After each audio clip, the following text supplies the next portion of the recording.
And we are live. Thank you guys for tuning in. I am LaSharday Scott, President and CEO of Scott Center for Observation, Treatment, and Transition. And in honor of Minority Health Month, I've been bringing on all different types of individuals or trailblazers in the sickle cell community. And today I have the privilege of introducing my little sister Teonna, that's what I call her, and Tristan Lee. And I'm gonna give you their bios in just a Hey, second. But tonight's segment is advocacy through entrepreneurship. So Tristan Lee represents the SCDAA and Sick Cells as a professional patient advocate and a sickle cell warrior. Tristan also works as an actor, a model, a fashion designer for DiVo. Did I say that right? DiVo? yes, Devo Okay, stars. just wanted to make sure. And then we have my little sister here, y'all. She doing some amazing stuff. Teonna Woolford is a sickle cell warrior and the founder and CEO of a brand new nonprofit called the Sickle Cell Reproductive Health Education Directive. They out here doing some amazing things. Um, so I want to welcome everybody to this talk. And then also, we're going to address a couple things in the sickle cell community. As we know, as I told you guys before, my talks are not scripted. We just have conversations. So it's three friends on here. We're going to discuss whatever comes to our mind today. And that's just what it's going to be. Uh, but audience, please feel free to ask questions or make comments in our chat as we are streaming on multiple platforms. So I will get those questions answered. Oh, we got Shamanica. Hey. Hey, Tracy. What's up, So, Shamanica? Happy birthday. oh yeah, it is her birthday. Happy birthday. Yesterday. Yeah. Yesterday. Oh, we got Brenda's on too. yeah. So What's we got up? some here, guys. Some family. So, I kind of want to just dive right into it. So, be that you guys are both sickle cell warriors, as I call you. Um, Mhm. how did you allow advocacy to kind of turn into entrepreneurship? Like, how did you guys this this get to this point in your life? That's a that's a great question. I get asked that quite a bit. And when I really think about it, it's honestly not something that I intended in the beginning. Like literally, I showed up. Oh, it's still her birthday. Yes, happy birthday. It's not something that I like sought out intentionally, to be honest. I didn't even know what a sickle cell advocate was. I was hearing it. This was like 11 years ago, maybe 8. And I remember being at a conference and there was a panel. I was not on the panel, but I was in the audience. And it was a panel on like bone marrow transplants. And I just remember everybody up there had like a positive story. Everybody was a success story. And it was Dr. Wanda Witten-Sherney who was moderating it. And she was like, I'm going to take 2 questions from the audience. And she had called on 2, but then when she saw my hand, she called on me because she knew I was about to say something really dynamic.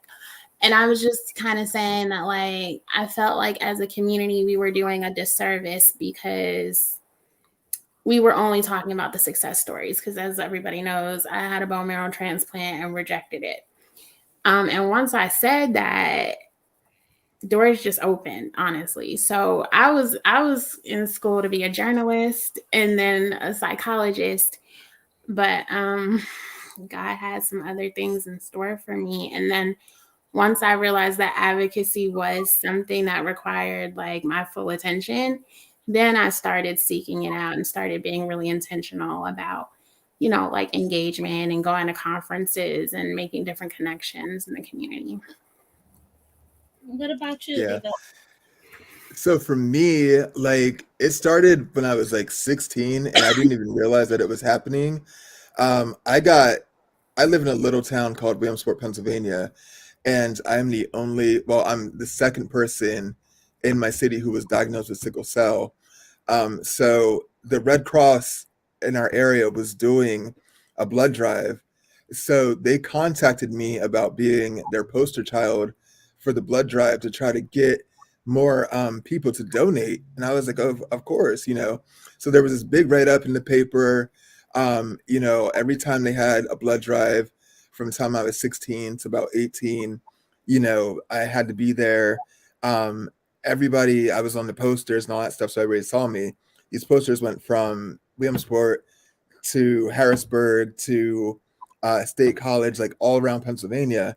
So the Harrisburg Sickle Cell Council had seen this and contacted me and was like, hey, we see that you're in Williamsport, Pennsylvania. You know, that's like 2 hours away from us, but we want to know if you're interested in advocating with us for at the Capitol for sickle cell awareness. And I was like, well, I never really did that, so I don't know like what that is all about. But I mean, I guess I'll try. So like, I just kind of got thrust into it. Like at 17, I was speaking to like senators and on the Capitol steps, you know, talking to the newspaper and all that stuff about sickle cell, my experience growing up in a small town, you know, with sickle cell and just what it was like. So my advocacy kind of went from there. But to go back to what Teonna was saying, I remember the first time I saw Teonna at one of the conferences in Baltimore, and she was like in the background and she was like hyping all of us up, you know what I mean? That was like in the forefront. And I was just like, girl, at some point, like this is going to be you too. And today I cannot express how happy and proud and ecstatic I am to know you, Teonna. You are a powerhouse. I always say when it comes to Teonna, hashtag girl boss, because it's like she is. I'm glad you remember. There's very few people that remember that. It's like you and Shamanica, and that's it. Everybody else thinks that this was like an overnight success and I just came out swinging, but that's not what happened. But thank you. Yeah. I do. I feel like we've grown up in this advocacy space together. Like I've watched you have so many accomplishments and triumphs in this space too. And that's what's really cool about it. It's a really good group of us doing this together. I feel like we're all in this together. Yes. As we had stated before, you know, I wanted to showcase on my platform the positive, some of, you know, most of the positive things that's going on in the community, because we always hear about, you know, oh, sickle cell is this or that. And not to say that that's not important, but I think we have to do a better job of, you know, showcasing what changes you guys are, because you guys are agent changers at this point, you know, for the generation behind you. So a lot of the things that you are setting in place is not necessarily for you guys, but for the people that's coming after. And I think that it's important for us to really see how, you know, this next generation is going to benefit. And then do they know why you're doing these things? Because a lot of times I think things have oh my God, and maybe you guys can attest, like it's kind of reiterating some things that they had to do in the past. So now you guys are putting your foot in the sand to start all of these things back over, fortunately but unfortunately at the same time. So it's kind of like for me, I just want to make sure that we continue to, you know, give you guys your flowers while you're here, especially in a community that grieves a lot. Yeah, I think that's why you and I connected, is because that's how I feel too. Like we just did this big like roundtable event called like Fine Wine, and the inspiration was that like we have so much grieving to do, but that Fine Wine roundtable, you know, it was warriors all over 60 who have just not only been living past the life expectancy but thriving.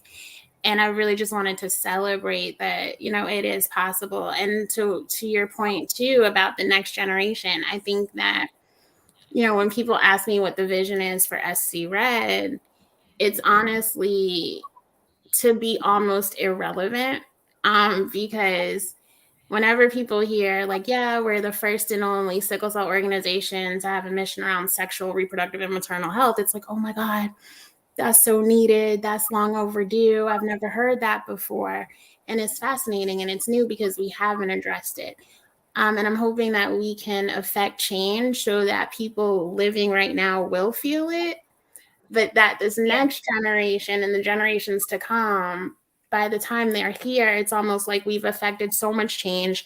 We've changed policy. We've had an impact on clinical care, research, everything, so that they're like, why did they even need to start that organization? You know what I mean? Mhm. Yeah. Yeah, and like for me, I always say, I'm not doing this just for me. I'm always doing it for the ones coming behind me because the SCDAA was gracious enough to let me be a peer-to-peer mentor for pediatric kids transitioning into adult care, which, as we all know, is a highly rough transition because, sometimes you get lost in the sauce.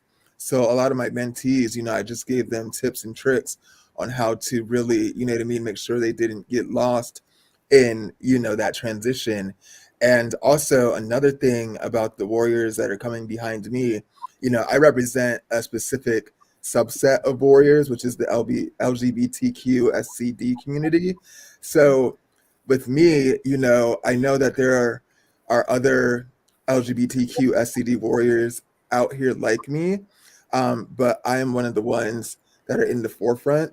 So I always want to make sure that their voices are heard, and also that they know that they have space in this community as well. You know what I mean? And I always want to make sure that it's not just, about, we're a community of warriors all together. We're strongest when we're together, definitely. But we're definitely, broken it up on different sides, but we all just need to bridge that gap and come together. So hopefully one day, as we all continue to live well with sickle cell, we'll just merge into one and kind of go forward. And I feel like in my lifetime, in our lifetime, that we definitely will have a cure for sickle cell. And, I cannot wait till that day happens. So I'm like able to tell my niece when she asked me, oh, well, what is sickle cell? I'm going to be like, well, that was, that thing that Uncle DiVo used to have and that I overcame, you know what I mean? And that's just such a dream of mine in my heart. And I want that for all of us. So that's why I continue to, press forward and do what I do to kind of make an impact for everybody. So that's kind of how I view it. Yeah. Yeah. Excuse me. So with that being said, I guess my question to you guys is, what advice would you give to other warriors that are trying to get into entrepreneurship themselves? Because I know, like you stated before, Teonna, this wasn't something that happened overnight. So what advice would you guys give them? Yeah, and not even just advocacy, but even SC Red, because a lot of times, even I was like, yeah, this is taking off so fast. And literally people sat me down and they were like, not really. Like, you've literally been talking about fertility since your transplant. And so that's one of the things, is to be patient.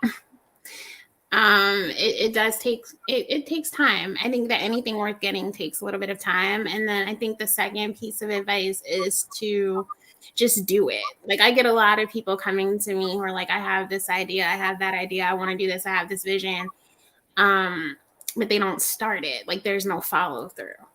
And so I think that that's one of the hardest things, is to just start. Like, honestly, if it weren't for the pandemic, I don't know if SC Red would have started when it did, because it just allowed me time to sit and plan and execute. So I think that's the biggest thing, is like, if you have a vision, just start it. Even if you're scared, just do it scared. Yeah.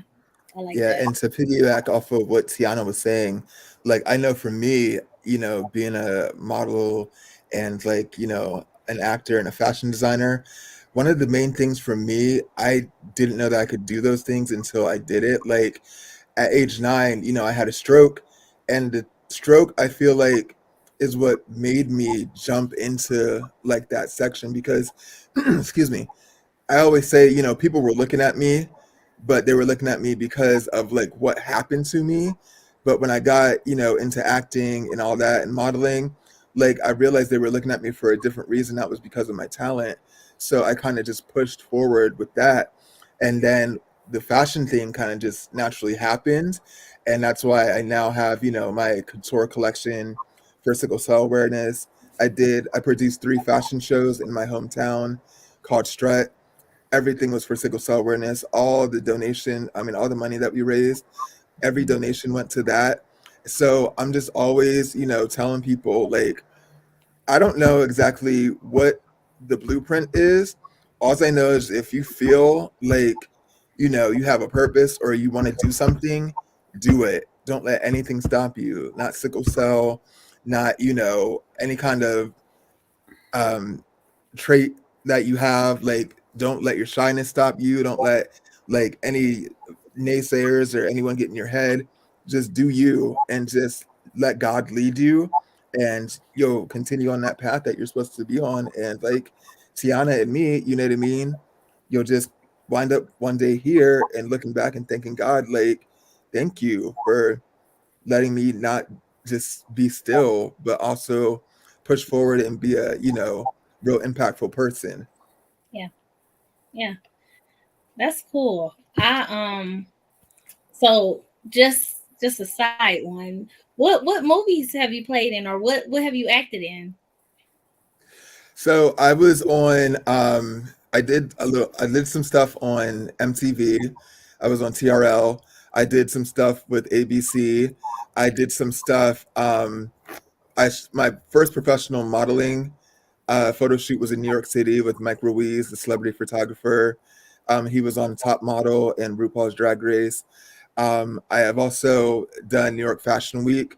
That was the highlight of like my, DiVo Stars fashion career in 2018. I did September Fashion Week, and I took my 35-piece collection and just walked it down the runway. And everybody, at the show, when they announced like this was for sickle cell awareness, people were just like, well, what is sickle cell? And then I was able to come out at the end and explain what it was. So it was just like I was able to, kind of not introduce sickle cell to on a bigger scale, but just kind of get it, some more attention and bring a more light shined on it. So I was pretty proud of those achievements. And even now, I just wrote a book recently called I Have It, It Doesn't Have Me.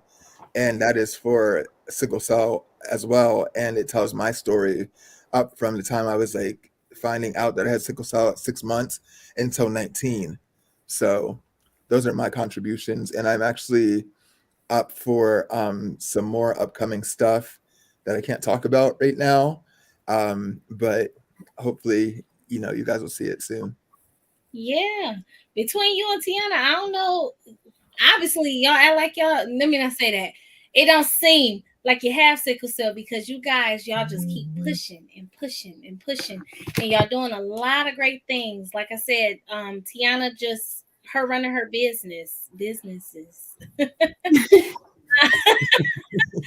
every time I look up, you out of town somewhere. So how many talks you done this month, Teonna? Listen, this was Black Maternal Health Week, National Infertility Awareness Week. Like this month was really crazy, but May is crazier. That's where I am right now. It's like I was very used to the hustle and bustle of sickle cell, like being a sickle cell advocate. But now being elevated into this reproductive justice, maternal health thing is a whole other world. And that's the interesting thing about my organization, because we are sickle cell and reproductive health and maternal and sexual. So it's like we're caught in between two worlds and they don't know each other. So I'm trying to merge them. Yeah. And so I'm getting used to that. And I'm glad that it looks like I have it all together, because I definitely don't. I'm very overwhelmed. But like Tristan said, God is faithful. And I think we all just run off of passion and purpose at this point. Absolutely. Amen. Amen. I think that's why we strive the way that we do. I always say the warriors that I've had on here are all thriving and surviving. And when I say you guys are the definition of strength and I mean, I have the utmost respect for you all. It just takes a lot. It takes a lot. You know, like I mentioned to you earlier, y'all both got on me a little bit, but I said I'm just the parent, you know, the parent of 2 warriors. So I don't know what it's like to live with sickle cell, but I do know I will go over the heels for mine, you know. And your Yeah, response, uh, your that's that response, shield mentality I was telling you about. Like, Right. yeah. So I think it's important. You know, I don't know. I'm just really big on trying to, like I said earlier, just really trying to make sure that I convey that warriors are out here really, really thriving and doing the things that they need to do to advocate for themselves or put things in place so that the next generation is not suffering or going without. Because in a lot of cases, I know a lot of this passion comes because it's not available. You know, I think anybody can go start an organization, but what's really the mission? What's really the goal behind it? Because if it's greed, it's not gonna last, you know. But if you're doing it for the right reasons, I always tell my husband, because he says you're here, you're there, you're doing all these things, but I always tell him the money is gonna come because I'm doing it with the right heart. So even if I don't see the money today, right, that's not gonna say that I'm not gonna see it later. And I'm pretty sure that's kind of how you started sickle red. Well, listen, I'm just on the receiving end. Speak that over my life as well. Cause the amount of people that I get in my inbox requesting money and like donate to this and donate to that, even somebody from my old high school, and I went to school with like the richest kids. They were like, I just started a fundraiser. I see you're out here doing your thing. I need you to make a donation. And I was like, I'm not on salary. Like, I think it appears because I go on these trips, that's not on my dime. So, yeah, that's what I mean. Like, literally, I run off of passion, and I'm touching and agreeing with you that the money will come. It will. It has not yet. It has not yet, but that's okay. And that's the thing about when you're walking in your purpose and your passion, because, like, yes, I would love to have a salary. I would love to like own a home and all this, that, and the third. But, like Tristan was saying, like when God calls you to something, it's so rewarding. So I'm not getting rewarded with money, but that's okay because it's coming to me tenfold in other areas, you know? Yep. definitely. I always say, you know, when people, that's why I say greed is something. I don't mind donating to a cause. I actually do a lot of community service and give a lot. You know, that's almost my middle name, community service. But the thing is, you know, I'm really big on you gotta show the support too. You know, and it doesn't have to be monetary. Support can be as easily as share. Exactly. Share. You know, that is free. All it takes is 5 seconds of your time to share a link. You know, I'm just really huge on I'm going to share and showcase everybody. If we're talking about the same thing, why can't I share you? Why can't we, you know, share this same love? Because it's enough to go around. You're doing something different in sickle cell. I have a different perspective of what's going on in sickle cell. DiVo has it's so many areas that we can touch on. And as you stated before, DiVo, we all just became one.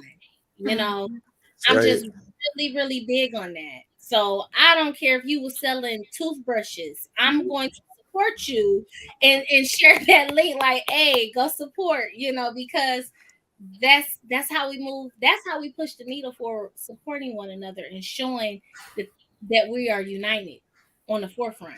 Absolutely. And I think that, you know, it's so important for us, like you were saying, to be as one, especially in our community, because I see a lot of other communities like the rare disease community, they like are so strong, and so they stick together so hard and ride for so hard for each other.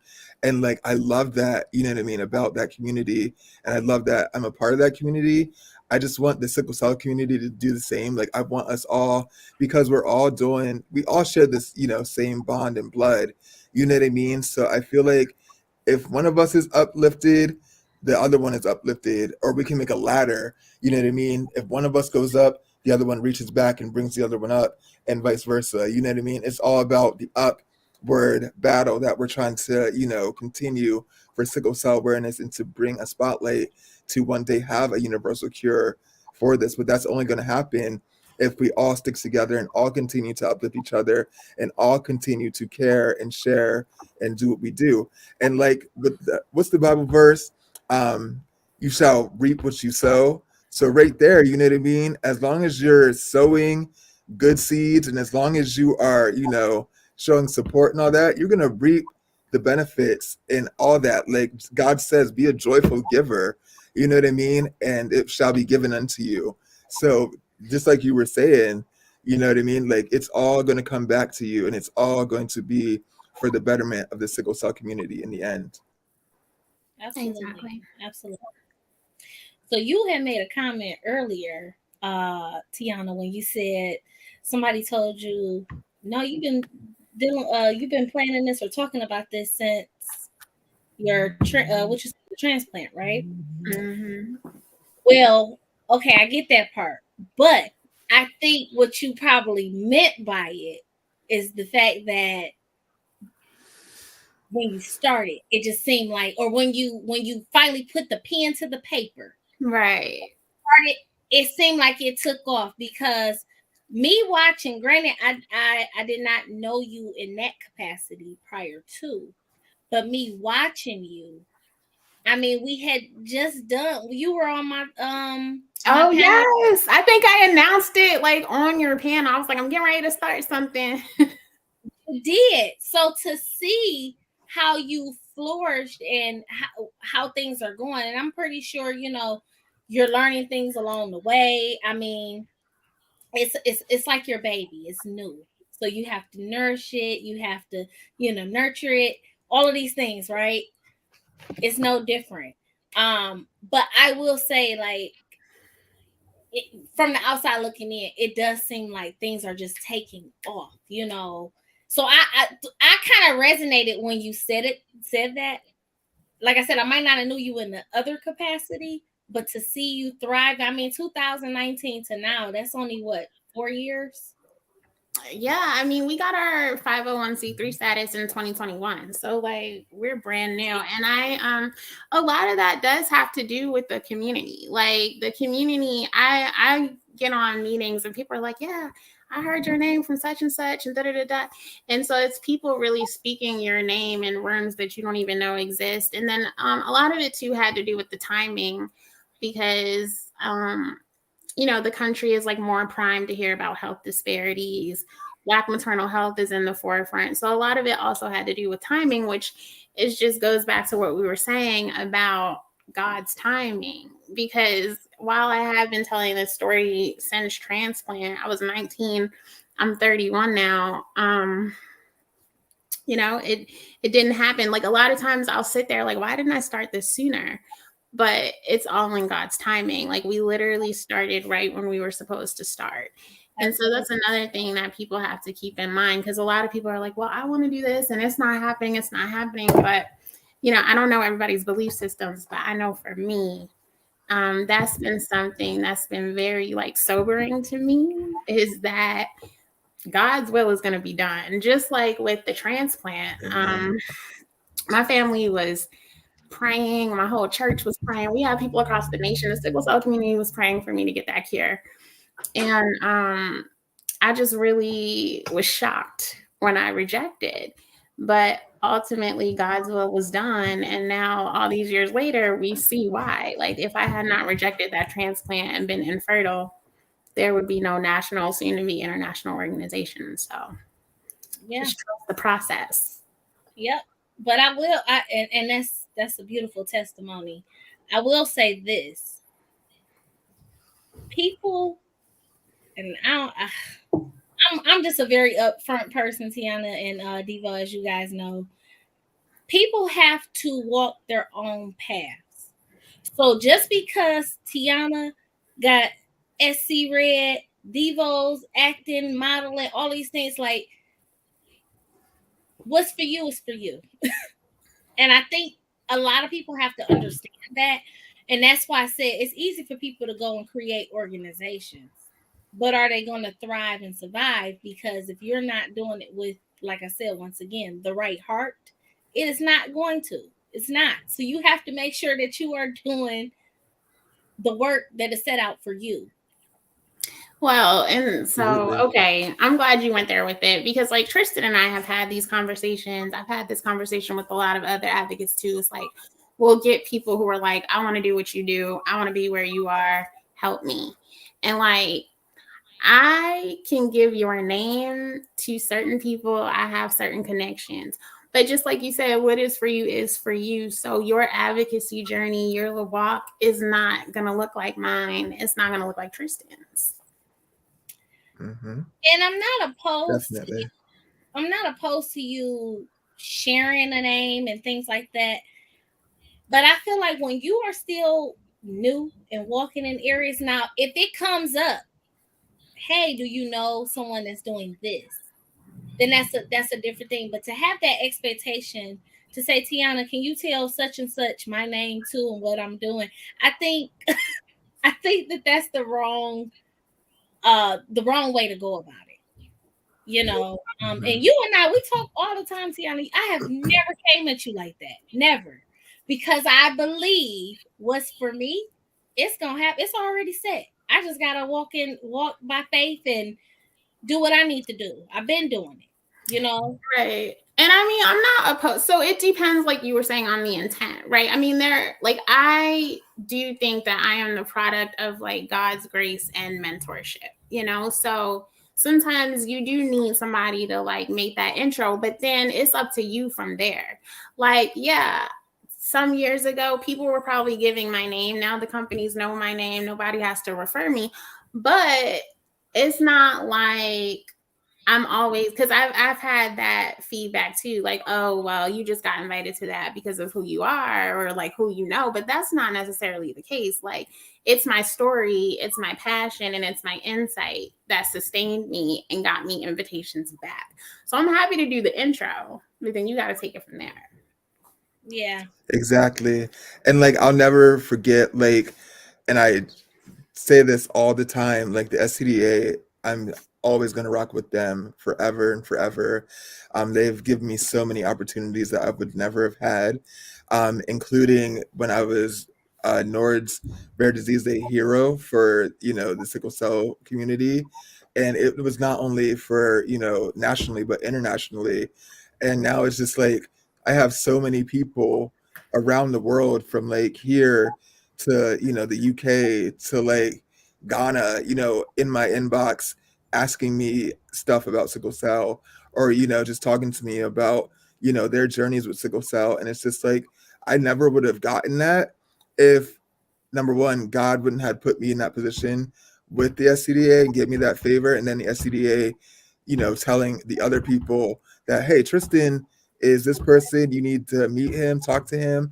And then me, like Teonna was saying, from there, making my introduction, my connections, and then just them picking me, and it's grown into so much. So you never know who's going to be talking about you or who's going to say your name, but then when they do say your name, after that, you got to take that and run, and you know what I mean, do what you need to do, and just watch God work. Amen. You're right about that. So with all this busy work you guys got going on, how do you maintain trying to stay as healthy as possible?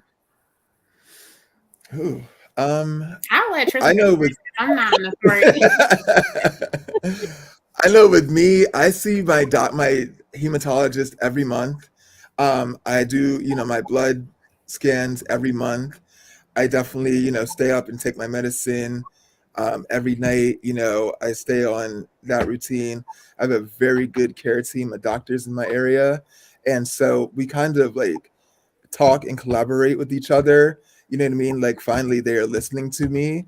And we're like at this place where, I'm like, well, I've seen this over here. Can we look into that? And then we'll look into that. And if it works for me, it works for me. Like in Dari. And Dari, you know what I mean? I've seen that it worked for a lot of warriors and it's fantastic. And I tried it. And at the same time, like it just didn't have the same effect for me. But now like hydroxyurea I've been on since I was 19, and thank God, you know what I mean? Like it has been such a godsend and has helped me tremendously in my sickle cell journey. But I know for other warriors, like it doesn't really work for them like that. So it's just about, talking to your care team, just I would say at least getting your blood done like every month or like maybe every 3 months and just kind of try to stay up on that.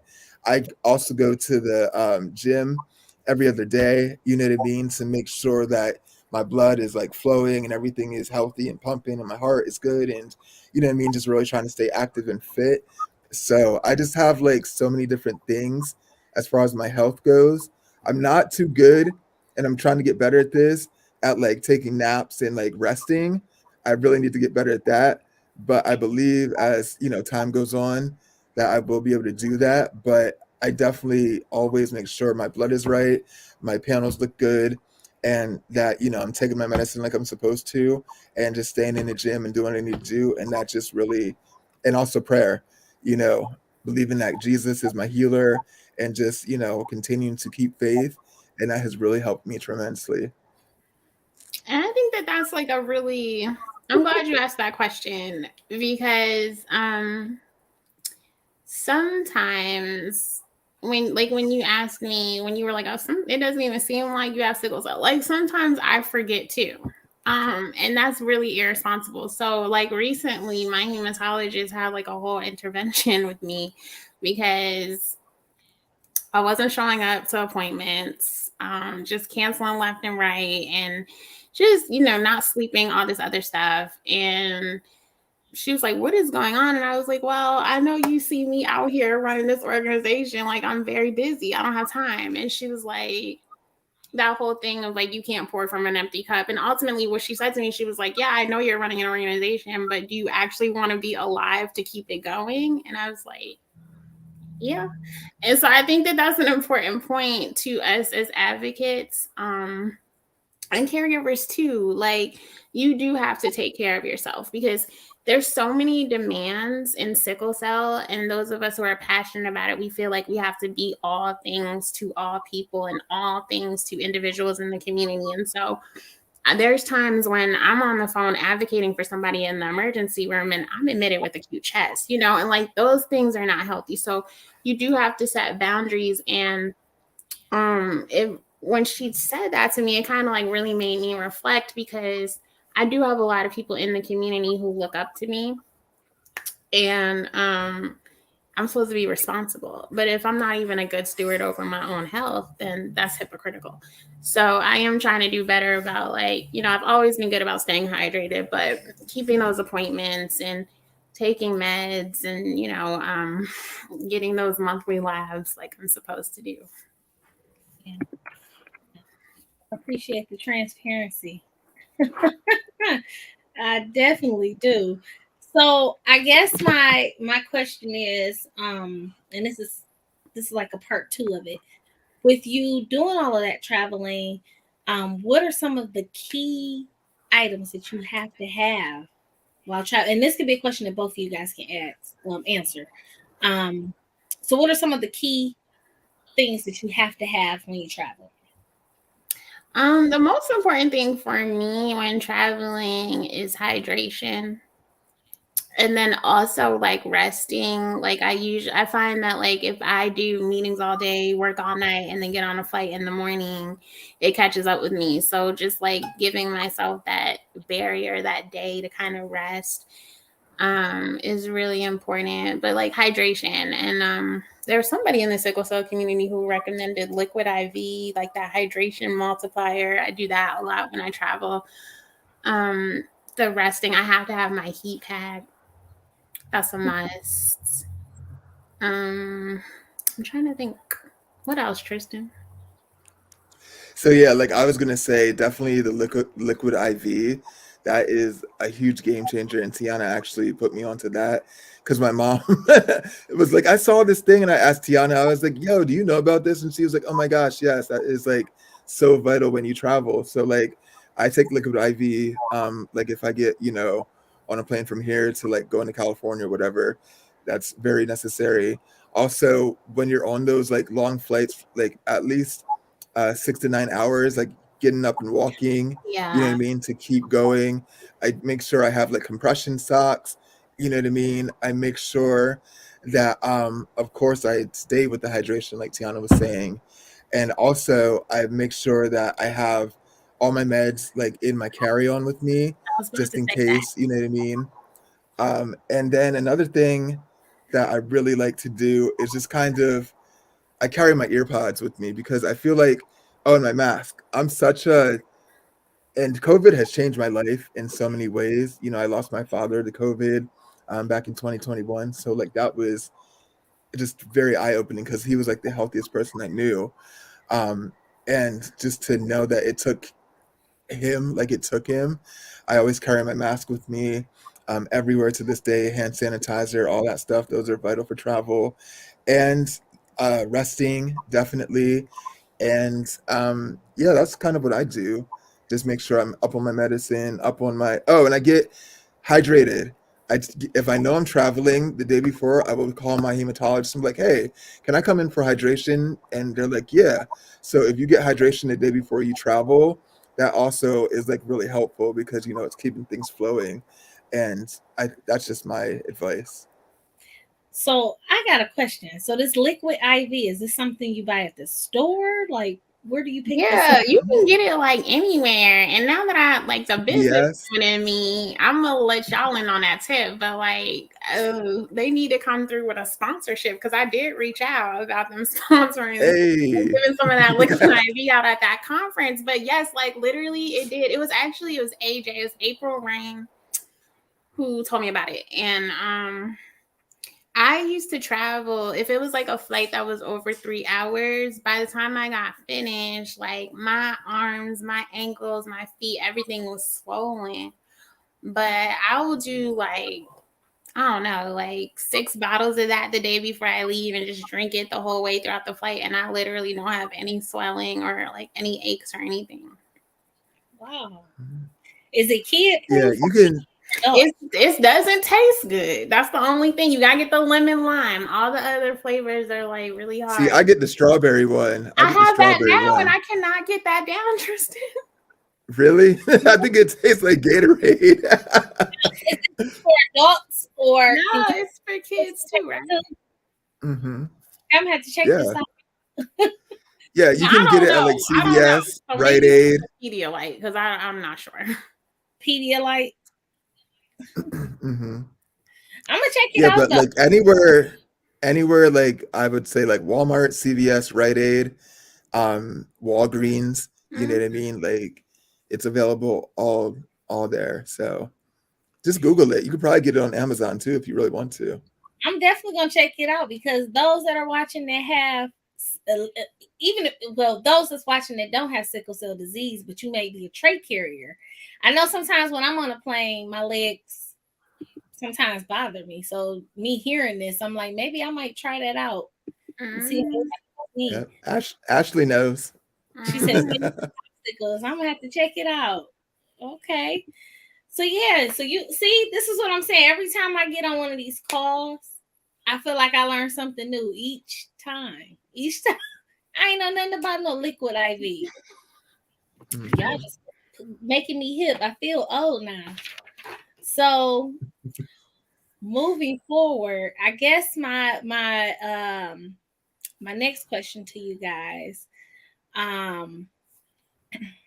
like what do you see yourself doing in the next 5 years, or what do you see the business for you, Teonna? How do you see the business in 5 years? Well, I can say that in this next, So not necessarily, well, we're kind of laying the groundwork to really get into policy. So we are starting a coalition, and we're aligning with some other conditions that disproportionately affect Black women.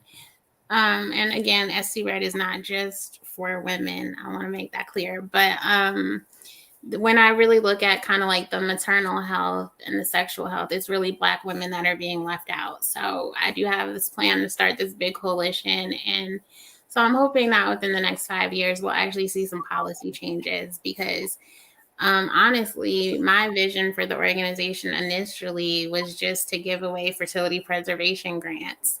And then when we expanded to cover reproductive, sexual, and maternal health, one of my co-founders was like, yeah, but except for like, besides education and awareness, all that stuff is important. You really need to work on advocacy and changing policies, because there's a lot of things that are accessible to other populations that we don't have, like fertility preservation and IVF. So I'm hoping that that's where we are in 5 years, is that we'll actually have introduced some federal bills. So I'm gonna say it for you. So in 5 years, we and we are going to see policy changes. I'm gonna claim it for you. We just gotta we have to speak our words into existence. I'm a big words of affirmation type of person. So yes, years, that's what we see. So when it happened, y'all heard it here first. In 5 years, we will see. That's right. For creating policy for maternal health, all of that. And make sure everybody come to my conference next year. Hey, I'm going to be there. Did y'all see the save the date? I did. I did. Story. I'll reshare it again. But okay, perfect. It's in April, correct? Yeah. The 18th through the 21st. It's called the theme is Give Us Our Roses, Survival is Not Enough. So that's something that I kind of borrowed from the labor movement slogan, Give Us Bread and Give Us Our Roses, because it was like, it's not enough to just pay us minimum wage where we're barely surviving. We want luxury and all like that. So that's kind of where I got that from, is Give Us Our Roses, because a lot of times when I did start SC-RED, it took off, but then there was some people who was like, well, why are you even talking about sex and having children? Like, y'all are too sick and too poor. Just be grateful to be alive. And that's honestly kind of the attitude that I had, that I was given when I went for my bone marrow transplant. It was like, you want kids, but you could die. So like, just be grateful that this will probably cure you and you'll survive. But it's like, we want more than just surviving, like we want to thrive and just have access to things that everybody else has. So that's where Give Us Our Roses comes from. Well, if my schedule permits for me to come, I will be there. I'll actually be in the status of graduating with my doctorate. So I just have to see where I'm at with the last chapters or so during that time. But if I'm ahead of the game, I will be there. That is a promise. Nice. Perfect. But I want to circle back. So DiVo, tell us what is your 5 year? What do you expect in 5 years? So in 5 years, I want to continue to be living well with sickle cell. I also want to, hopefully, I'm on the process now of me and my husband, finding a surrogate to get our family started. And you know what I mean? So hopefully in 5 years, I'll have my twins and, one on the way. And that'll be like, my family will be growing and expanding. Also, just continuing to put out great information, continue to be like a professional advocate, and just continuing to impact the sickle cell community, spread sickle cell awareness, do more acting, more modeling. Hopefully another fashion line will come down the pipeline, for DiVo Stars. I just want to say under the umbrella of DiVo Stars, because DiVo Stars is one thing, but I have something in mind that I want to specifically do for the LGBTQ community. So I think that's going to, really take off and be a thing. And also, I want to do another book. So I'm hopeful that that will be, I really got to find time to kind of sit down and, type it out and do all that. So hopefully like that'll happen and, just continue, like I said, live well with sickle cell and see all my beautiful brothers and sisters with sickle cell just thriving and living their best lives, and all of us just, being bomb and, having these amazing platforms and just continuing to be, just living our best lives and be popping. So Yeah. that's what I see in 5 years. Yes, I receive all of that. Guys. So this is like a side question. So, what type of, just out of curiosity, what type of movies would you want to do that you haven't done already? Like, what type? Oh man. Well, I'm actually very interested in playing characters that are nothing like myself. So like right now, I know, and this is crazy, but I really want to like do something like P Valley-ish. You know what I mean? I could like see, myself on P Valley, I could see myself on BMF, I could see myself, you know what I mean? I want to play a character or have a role that's not anywhere near me. And also Abbott Elementary, you know what I mean? I want to, and in every role, especially with Abbott Elementary, I would love to have like a role on there, but also bring about awareness for sickle cell and the sickle cell community. And you know what I mean? Just really have some grittier roles too. So just all Yeah, of that. Like I want to, because everybody, I'm so bubbly and up and also in your face. But I would love to get roles where I'm just like more demure, kind of more laid back, kind of more chill, and also a little more like risque. So we'll ooh, see. I like that. I will say, just to kind of segue on what you were speaking of in regards to trying to spread awareness on sickle cell. I've been watching Amsterdam, and I don't know if you guys watch. I Mhm. love the way they introduce sickle cell, and they've talked about sickle cell more than once, um, in a couple of the seasons. Is that Different on way, Netflix? I've yeah, heard that. yeah. It's about gene. Okay. Isn't somebody getting gene therapy, or do I have that wrong? Okay, so I might not be there yet because I haven't watched the whole. No, it's okay. You Spoiler.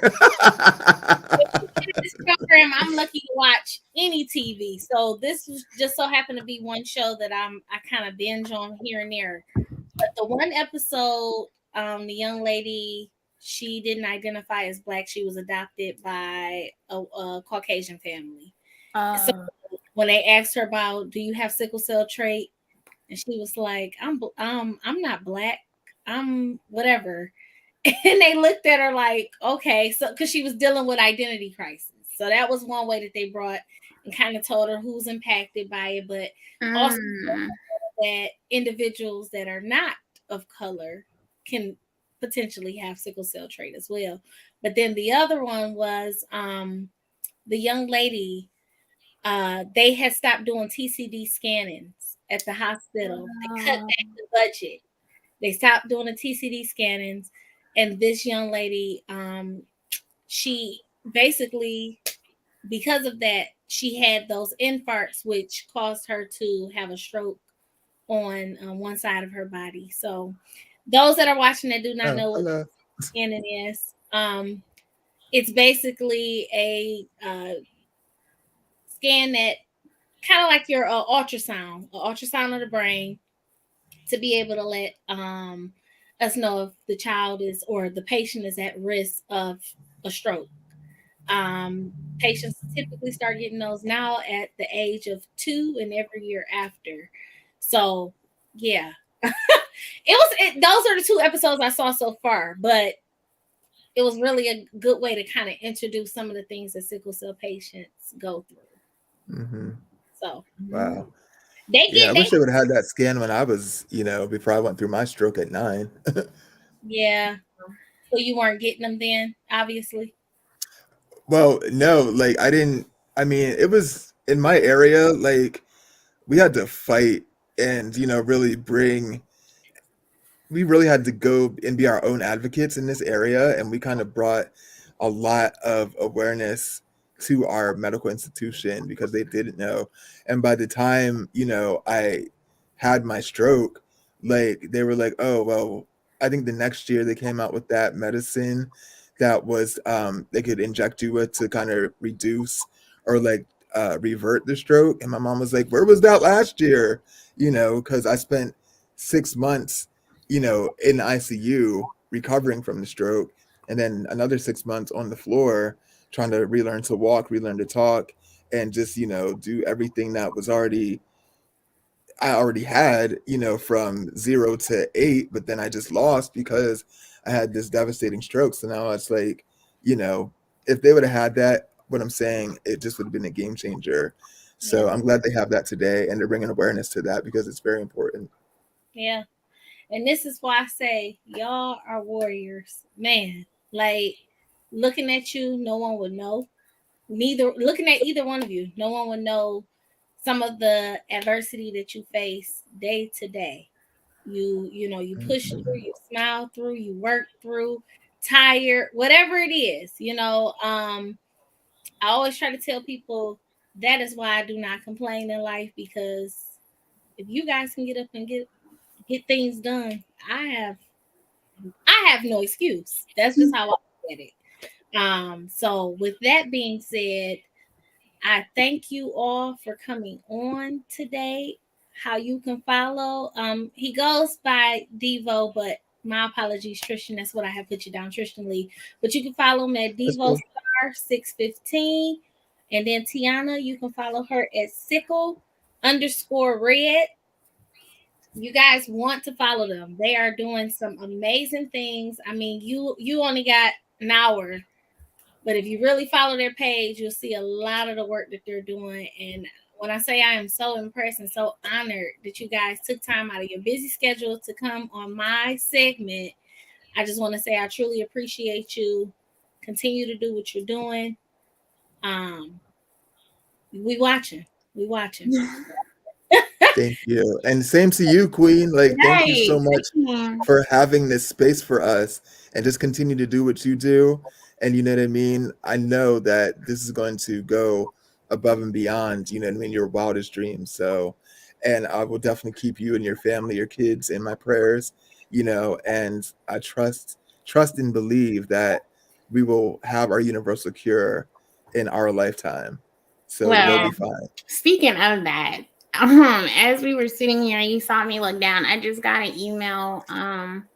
So Bluebird Bio officially put in their application to have their gene therapy protocol FDA approved. And I know Hey.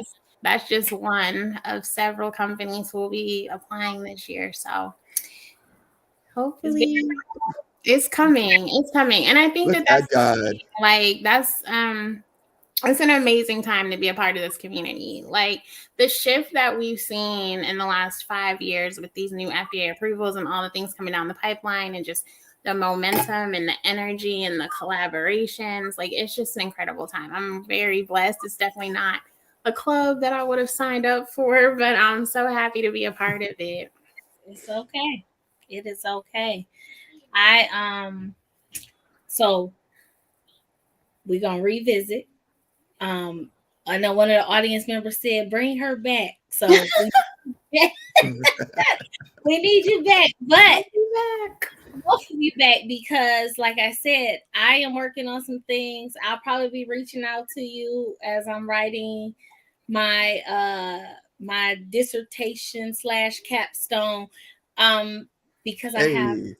coming down to, I'm not going to put it out here yet, but it's something pertaining to the sickle cell community, and I'm going to need some feedback on some things that I can also implement within my own scope of practice, because as you know, Scott, we are basically the liaison from transitioning from pediatric to adult care. So I want to make sure that I'm doing due diligence in this community, because like I said, I do not have all the answers, but I do know some of the barriers and the gaps just from having these conversations with you all. And as DiVo said, as being the shield of two warriors, I see. That's right. I can definitely see and pinpoint where some things need to be within the whole model of transitioning. So I just want to make sure that I keep that on the forefront and that I have you guys involved to be able to provide some feedback. But with that being said, I appreciate you guys coming. We will be back here Friday, 6 p.m. Eastern Standard Time with Sabrina Lewis. So you don't want to miss that. We're gonna be talking about health and wealth. That's a good combination for me. But here's their followings again: DiVo Star 615 and Sickle _Red. Make sure you subscribe to the YouTube channel, Scott Center OH. All of these recordings are on there. So if you missed anything from the beginning, you can go back and watch. And I thank you guys once again. Everybody have a great night. Peace. Later.